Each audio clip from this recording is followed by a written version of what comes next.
En unos días se llevarán a cabo elecciones en México y mucha gente no está segura por quién votar o no está segura si saldrá a votar. Quédate en este video porque aquí te explico la importancia que tiene el voto de cada uno de nosotros, sin importar cuáles sean los candidatos de tu preferencia.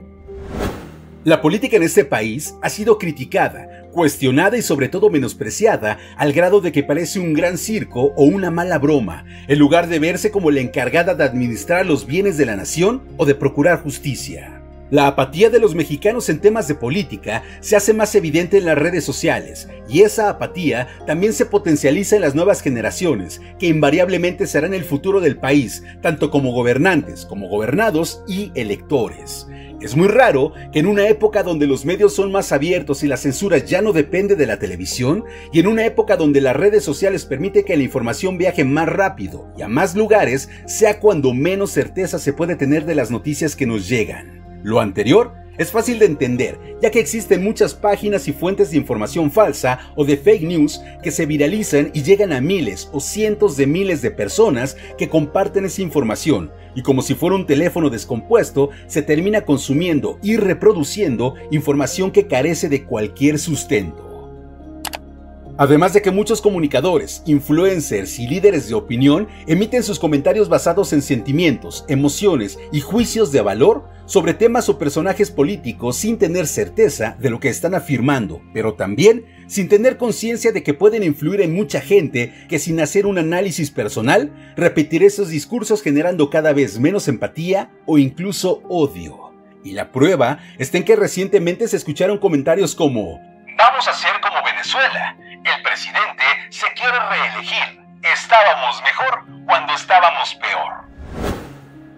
Antes de continuar, quiero dejar claro que en este video no se va a defender ni se va a atacar a ningún candidato en particular, y mucho menos te voy a alentar a seguir un partido político. De acuerdo al contexto, la referencia será el sexenio que comenzó en 2018 y termina este 2024, aunque por la naturaleza del tema usaré como referencia otros sexenios, siendo lo más neutral posible para no tomar parte y no caer en el mismo error que narré anteriormente. Entonces, tratemos de responder una pregunta fundamental: ¿se puede cambiar la política en nuestro país? Recurramos a la historia. En 1920, inició un proceso posrevolucionario conocido como la Reconstrucción Nacional, donde se tuvo la preocupación de institucionalizar al país para lograr un desarrollo industrial después de larguísimas décadas de guerras e intervenciones extranjeras. Para este fin, se recurrió con más frecuencia a la creación de partidos políticos para poner orden a la vida política de México. Es así como en 1929, Plutarco Elías Calles funda el Partido Nacional Revolucionario, que en 1938 Lázaro Cárdenas transformó en el Partido de la Revolución Mexicana, para finalmente convertirse en el Partido Revolucionario Institucional en 1946. Estos partidos, que finalmente son el mismo, gobernaron desde 1929 hasta el año 2000, lo que significa que por 71 años las instituciones, las empresas, los servicios y demás fueron creados por ese partido, y tal parece que fueron creados a modo para que sus representantes se vieran fuertemente beneficiados, ya sea de manera legal o no. Mario Vargas Llosa llamó a la permanencia del PRI la dictadura perfecta, ya que a diferencia de otras dictaduras en Latinoamérica, en México no permanecía en el poder una persona, permanecía un partido político. Y lo peor es que cada 6 años los mexicanos salían a legitimar la hegemonía de un partido que parecía inamovible, aunque en realidad no había muchas opciones. Basta recordar que en 1976 no hubo una oposición al PRI en las elecciones presidenciales, ya que el PAN, en apariencia la principal oposición al partido oficial, no postuló a ningún candidato, y los demás partidos declinaron a favor del candidato del PRI, José López Portillo. Sumado a eso, se ha hablado de posibles fraudes electorales en las elecciones de 1946, 1952, 1982 y 1988. José Agustín lo describe perfecto en la tragicomedia mexicana. Esto no significa que el PRI haya ganado siempre de manera ilegal. La realidad es que mucha gente apoyaba al partido tanto por su historia como por su presencia a nivel nacional. Y regresando al tema central, ¿será posible mejorar la política en México? ¿Y en las elecciones del 2 de junio los mexicanos realmente podremos buscar y hacer un cambio? Como ya lo mencioné, Por 71 años el partido oficial creó instituciones, servicios y empresas paraestatales que de alguna manera dieron sentido e identidad al país. Un problema evidente es que estas instituciones se volvieron viejas y obsoletas, al grado de que a finales del siglo XX se privatizaron muchas de ellas. Sin embargo, algunas se mantienen como pilares del país. La partidocracia, la burocracia y el sindicalismo son aspectos de la vida política en México que se construyeron por un solo partido, y a pesar de que su hegemonía terminó en el año 2000, muchos personajes se mantienen, aunque regados en otros partidos políticos, y es justamente a este punto al que quería llegar. Voy a desarrollar 2 puntos para intentar responder la pregunta inicial. El primer punto es analizar quiénes nos gobiernan, y el segundo punto es saber si podemos tener mejores gobernantes de los que históricamente nos han tocado. Para responder el primer cuestionamiento, hay que tener en cuenta que el sistema de partidos políticos en México permite el registro de varios de ellos ante el Instituto Nacional Electoral, y con un 2% del total de los votos en elecciones federales mantienen su registro, haciendo que un partido político, lejos de ser la entidad de interés público creado para promover la participación ciudadana en la vida democrática, sea visto como un verdadero negocio. Es por ello que muchos partidos políticos optan por las coaliciones o por declinar a favor de un candidato con la esperanza de mantener el registro por lo menos por un periodo más, y así, periodo tras periodo. No es raro ver en boletas electorales el nombre de actores, actrices, futbolistas, cantantes y cualquier representante de la farándula, ya que el ciudadano promedio, desinformado de la vida política, es atraído más fácilmente por un nombre conocido del medio del espectáculo que por un nombre que probablemente apenas conozca por propaganda electoral, sin tomar en cuenta el potencial para la administración pública. Y entonces, presidente, gobernadores, senadores y diputados son electos más por la fama que por la capacidad para ejercer el puesto que les ha sido asignado. De la misma manera, en el poder se mantienen vigentes actores políticos que en administraciones pasadas han demostrado su incapacidad y su ambición por encima de su voluntad y vocación. Debo dejar claro que no todos nuestros representantes son así y que no en todos los partidos políticos existen este tipo de personajes. En este caso, solo tomaremos en cuenta lo que está mal.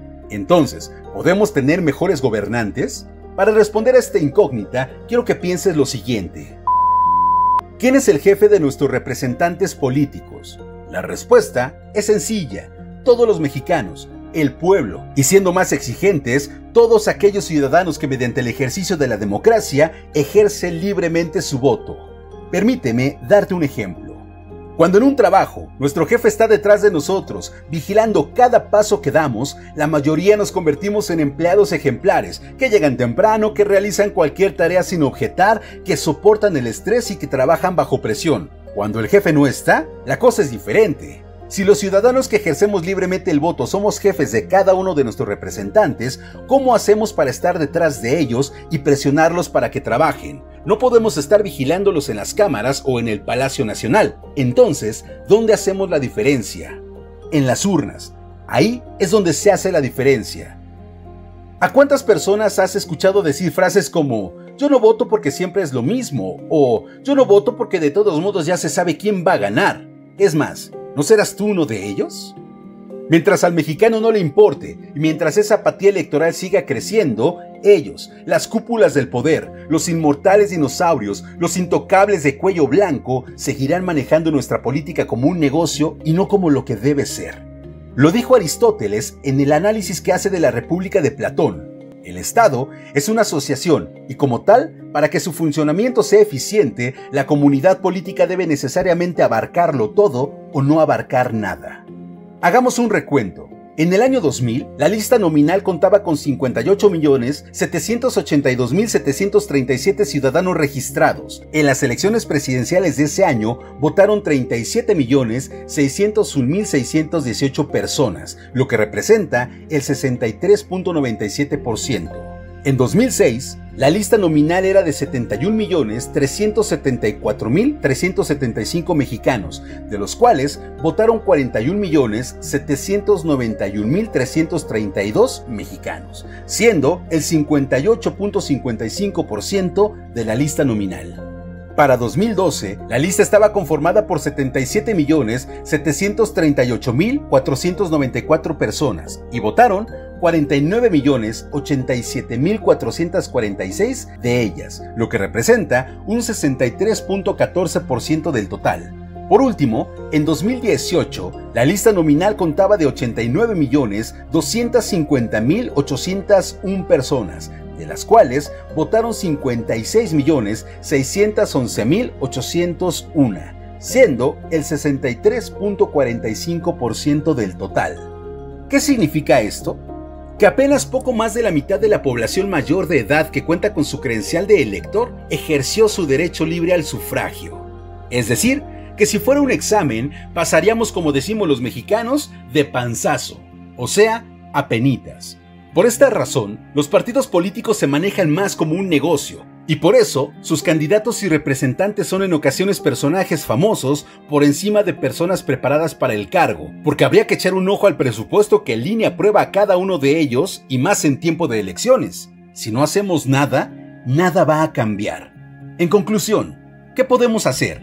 La única manera que tenemos para cambiar nuestra situación política y por ende económica y social es participar e involucrarnos en ella. Hay que salir a votar. Si fuiste seleccionado como funcionario de casilla, asiste, hazlo con orgullo, representa a tus vecinos y garantiza la transparencia en esta y todas las elecciones. Hagamos que nuestra voz se escuche, llevemos nuestras demandas y necesidades hasta las urnas y que vean los partidos que aquí estamos y que venimos a exigirles. Independientemente del candidato o del partido de tu preferencia, sal a votar. Hazlo con conciencia de la importancia de tu voto. Si nadie te convence, anula tu voto. No dejes que alguien más decida por ti y no dejes que alguien te diga por quién votar en plena veda electoral. Manifiéstate con tu voto. Cambiemos ese 6 en un examen por un 9. ¿Por qué no? Por un 10. Salgamos a votar. Hagamos realidad que todos los mexicanos ejerzan su libre derecho al voto. Que nuestros representantes vean que estamos despertando, que nos estamos convirtiendo en ese jefe que vigila a sus empleados.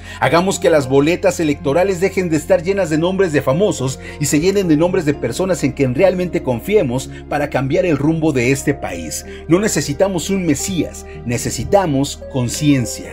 Esta es mi propuesta para mejorar la situación de este país. Puede funcionar o no, puedes estar de acuerdo con ella o no. Sin embargo, considero que es importante que nos involucremos y que participemos en la toma de decisiones. Si en nuestras manos está hacer el cambio, ¿por qué no hacerlo? ¿O tú qué opinas? Déjalo en los comentarios y comparte este video para que si alguno de tus contactos no está seguro de salir a votar, entienda que su voto es muy importante para el futuro de esta nación. Soy Sergio Giles. Nos escuchamos la próxima.